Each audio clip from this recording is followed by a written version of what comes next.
दो संख्याओं का योगफल 81 है, उसका अनुपात 4:5 है, तो संख्या ज्ञात है। ठीक है, इसमें संख्या कितना दिया हुआ है? 2 है ना, 2 संख्या और इन दोनों का योगफल है 81। ठीक, और इसका अनुपात, जब भी अनुपात रहता है ना दिया हुआ, तो इसमें 2 संख्या है तो पहली संख्या और दूसरी संख्या के अनुपात को x मान लेंगे पहले। ठीक है, तो इसको इस तरह से लिखेंगे, माना कि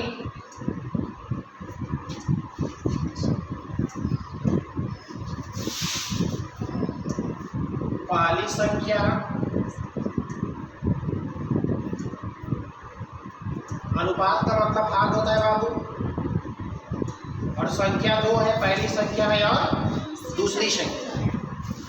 2 संख्या का योगफल यानी कि 2 संख्या दिया हुआ है ना, और पहली संख्या और दूसरी संख्या का अनुपात दिया हुआ है 4:5, तो 4:5 को लिखेंगे 4/5,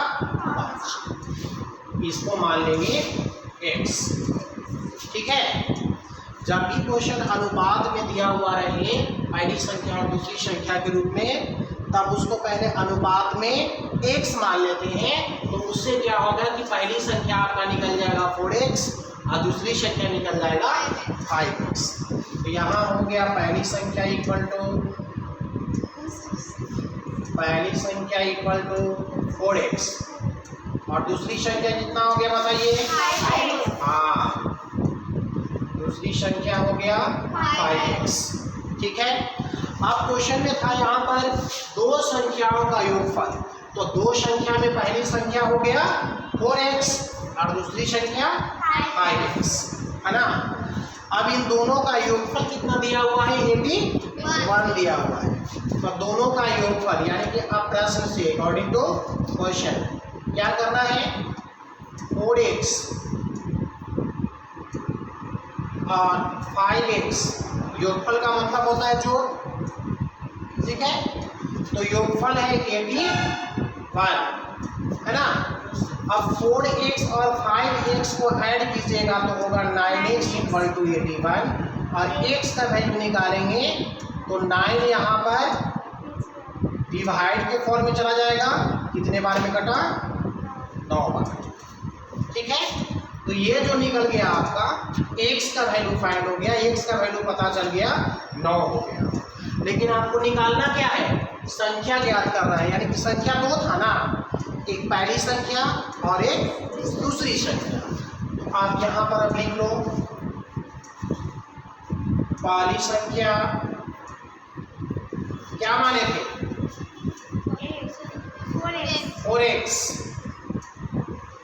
तब 4 और x का वैल्यू कितना आया? 9 4 जा 36, पहली संख्या हो गया 36, है ना। अब दूसरी संख्या निकालने के लिए दूसरी संख्या आया था 5x, कितना आया था? 5x। तो दूसरी संख्या 5x है, तो 5 की जगह 5 होगा और x का वैल्यू आपको मालूम हो गया है 9, यानी 5 × 9 45, है ना। तो आपका संख्या निकल गया ना, तो संख्या ज्ञात करें, यानी पहली संख्या हो गया 36 और दूसरी संख्या हो गया 45। तो संख्या इक्वल टू यहाँ पर अगर लिख दीजिए, संख्या कौन कौन सा मालूम हुआ? एक हुआ 36 और एक हुआ 45। ठीक है, समझ में आ गया, है ना। यहाँ पर क्या आप ध्यान दिए, देखिए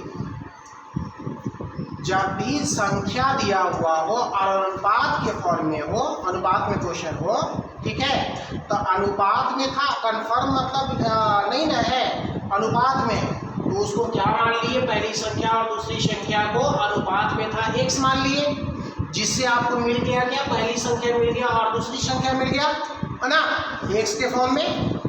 ठीक है, फिर x का वैल्यू निकाल लिए और पहली संख्या में जो x का वैल्यू था वहां पुट कर दिए और दूसरी संख्या में x का वैल्यू पुट कर दिए, आपका संख्या निकल गया।